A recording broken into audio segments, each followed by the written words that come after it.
The Lord is here to empower and encourage us, heart dwellers. He's asking us to examine our faith in what we hear from Him on this channel and make an informed commitment. He's standing before us with a treasure chest overflowing with the riches of His grace, and we have only to believe in order to receive. And I saw this treasure chest. I was trying to put into words what I was sensing from the Lord, and He showed me this huge treasure chest overflowing with all kinds of gems and gold and just the riches of heaven. Jesus began, "I need my bride to expect results for all her efforts. What you are all about to undertake with your talents is going to be amazingly successful. I'm going to bless you beyond your expectations. Why? Because this is a rough season and you moved ahead strictly on faith. You didn't feel like it. You didn't have confidence. Inspiration has been attacked. Your energy is low. You're coming off serious disappointment, and some of you doubt the veracity of this vessel. To you, I say, look at the fruit in your life. If you have grown, then the influence could not be from Satan. All he does is kill, steal, and destroy, and teach you to go in wrong directions. Look at the things in your life that matter. Have you grown? I say this to you independent of her knowledge, because I need you to believe in me. I need you to be convinced that I am speaking through her so that your plans will succeed based on your faith. If you doubt the vessel, you doubt if it is me. You doubt if you should move forward, and you're still treading water, waiting for war and the rapture. If you continue to stay in this place, you'll grow old and stale. I want to see a vibrant, productive, and excited bride, not a worn-out has-been.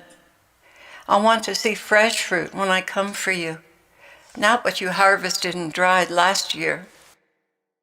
Please, beloved, go over the messages, look at your life, read the comments people leave about their lives, and make a settled determination that either you are hearing from me or you are not.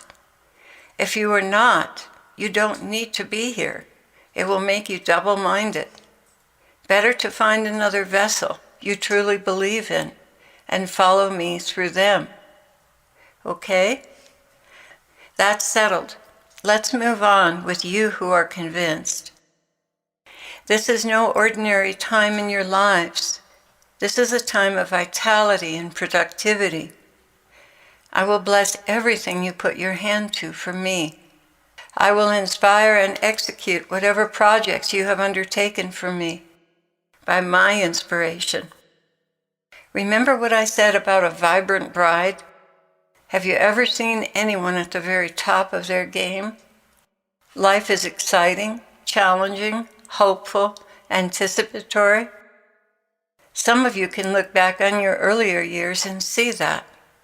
Well, this is the time of the best wine, served last. Everyone serves the fine wine first, and then the cheap wine after the guests are drunk. But you have saved the fine wine until now. That's John 2:10. As an aside, I wanted to add something. Several times today I saw myself in my 20s when I was highly successful as a photographer. Today they call it trending. In fact, I had a dream last night that I had received an assignment from a very large corporation, just as I did in the old days when I did photography for Levi Strauss in San Francisco. The Lord was bringing that up for a reason, and I didn't understand why until He gave this message. Jesus continued, "You've suffered, grown, matured, seasoned, mellowed down to the things that really do matter in life. You are done with youthful pride and competition with those around you. Now is a time when these worldly attitudes have been worked out of your system. In a word, you are much purer. Therefore, I can use you to minister. You aren't on an ego trip to prove yourself or excel beyond your brother. Rather, you are on a love trip where you recognize the needs of hurting humanity and want to use your talents to bring them comfort and into the kingdom. Do you see how much you've grown? This is the season when I can trust you with marvelous results because your motives are pure. Press into your time with me and come out inspired and filled with my anointing. Don't change your focus for worship to get something. Give to me glory and praise. Tuck into my shoulder and love me single-heartedly. Then when it is time, I will release you to work with me, and you will be exceedingly fruitful. And I just want to make an aside here, and that is that this applies to people who are in school as well, and you help someone out, let's say, or you're working with the elderly, or you tutor somebody without charging them, and you work with the elderly in your neighborhood if someone needs to go to the store or the doctor. This applies to everything. People are going to see Jesus in you because you spend time with him and you love him and he anoints you, and they're going to sense his presence in you no matter what you do. So that's the success he's talking about, is people will be able to see him in you. And I remember back in the day when I was buying my first piece of property, and a Mennonite realtor was taking me around to different places, and I noticed that he was so meek and gentle and so taken up with my needs, and yet doing a good job for the owner of the house. And I was extremely impressed by that. I was used to the New York mentality, the San Francisco mentality, just city mentality. And this man was anything but. He was just so gentle and meek. And I remember sitting in the car with him while I was driving and thinking, there is something really different about this person, and it's beautiful. I want to have that. I really didn't know what it was until I was saved, and then I realized it was the presence of Jesus in this man that attracted me to him. It may not be the kind of result you're looking for, but it is the kind of result that Jesus is looking for. He's touching people through you. The Lord continued, do not look at the obstacles ahead of you. Rather focus on the knowledge that what I require of you is simply faith, and all the things necessary to you will follow. Trust that I have good things in store for you, or I never would have commissioned you to act and work with me. Remember that demons of fear, doubt, and scrutiny are assigned to every good work. Do not indulge them. Rather, take those thoughts captive, as it is written. The weapons of our warfare are not the weapons of the world. Instead, they have divine power to demolish strongholds. We tear down arguments and every presumption set up against the knowledge of God, and we take captive every thought to make it obedient to Christ. That's 2 Corinthians 10.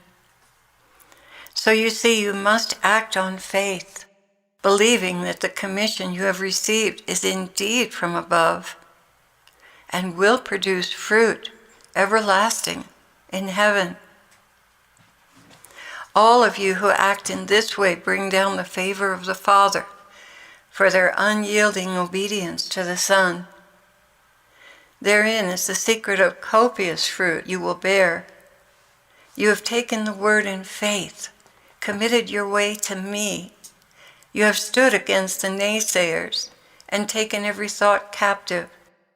You've put your hand to the plow and refused to look back. This is what I expect of you, my glorious bride. Why? Because I have anointed you to bring glad tidings to the poor and suffering. And I go forward with you to instruct and equip. Rely more on my anointing than on your own devices. Move over and let me take control as you apply yourself. What will happen will amaze you because it's from me. Be sure to give me all the credit for each success. Pray for those who are struggling and lift them up with your praise reports. Much encouragement and substantial prayer support is necessary. In this way, you will partake of the rewards of all you prayed for. It is a truth that the one who is visible is empowered by those who are invisible. Therefore, take part in each good work by praying for your brothers and sisters. How beautiful is the economy of heaven, and its fruits are everlasting. Know that as you are receiving these words in faith, I am empowering you, and together we shall do marvelous things